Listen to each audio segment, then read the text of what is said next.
প্রিয় সপ্তম শ্রেণীর পরীক্ষার্থী বন্ধুরা, তোমাদের জন্য এই ভিডিওটিতে আমি আলোচনা করতে চলেছি সপ্তম শ্রেণীর প্রথম পর্যায়ক্রমিক মূল্যায়নপত্র 2024। বন্ধুরা, সপ্তম শ্রেণী বা ক্লাস 7-এর ফার্স্ট ইউনিট টেস্ট 2024-এর বাংলা বিষয়ের প্রশ্নপত্রটি উত্তরসহ এই ভিডিওটিতে আমি আলোচনা করতে চলেছি, তাই অবশ্যই দেখে নিতে হবে। পূর্ণমান 15, সময় 30 মিনিট।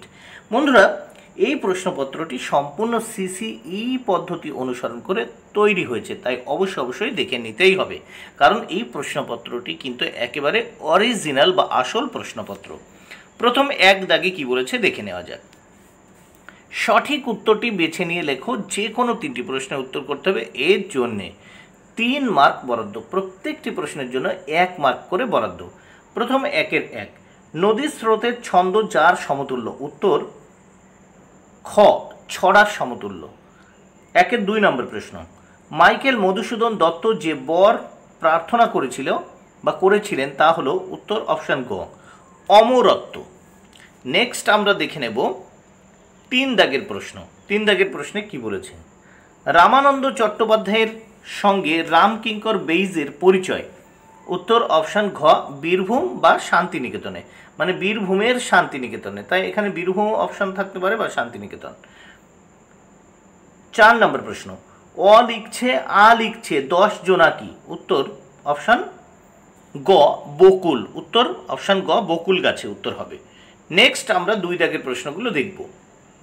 যে কোনো 3টি প্রশ্নের উত্তর লেখো। এর জন্য 3 মার্ক বরাদ্দ, প্রত্যেকটি প্রশ্নের জন্য 1 মার্ক করে বরাদ্দ। এগুলো তোমরা বইয়ের থেকে দেখে নিয়ে পরীক্ষায় লিখবে। 2-এর 1, হাতি কুমির হয়ে গেল কিভাবে? 2-এর 2, পাখি সব করে রব রাতি পোহাইল কবিতার রচয়িতা কে? 2-এর 3, পাগলা গণেশের কয়জন সন্তান তা লেখো। 4, এ মিছিলে এসে দাঁড়িয়েছেন আমার মা কি কি করেন? এবার নেক্সট আমরা দেখে নেব এই প্রশ্নপত্রের পরের পৃষ্ঠা।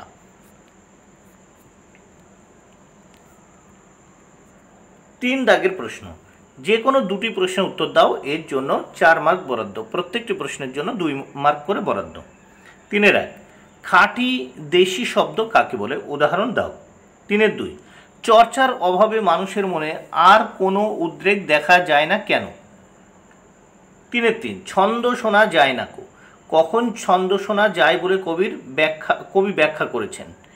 এবার আমরা দেখব নেক্সট 4 দাগের প্রশ্নগুলো। বন্ধুরা, 4 দাগের প্রশ্নগুলো দেখে নেওয়া যাক। এগুলো অবশ্যই তোমরা বইয়ের থেকে ভালো করে দেখে নেবে। যে কোনো 2টি প্রশ্নের উত্তর লেখো। এর জন্য 2 মার্ক বরাদ্দ, মোট 1 করে প্রত্যেকটি প্রশ্নের মান। 4-এর 1, মুন্ডমাল শব্দ কাকে বলে? 4-এর 2, মাকুকে নির্মাণ করেছেন কে? 4-এর 3, সোনাটিয়ার বয়স কত? এবার নেক্সট 5 দাগে দেখে নেব। যে কোনো একটি প্রশ্নের উত্তর লেখো। এর জন্য 3 মার্ক বরাদ্দ। প্রথম প্রশ্ন 5-এর 1, খোকন কিভাবে নিজের আঁকা ছবি আঁকতে শিখল? 5-এর 2, এই সাদামাটা সুরটা আমাকে ভীষণভাবে টানতো। সাদামাটা সুর বলতে তিনি কি বুঝিয়েছেন? তাকে এই সুরটাকে টানে কেন?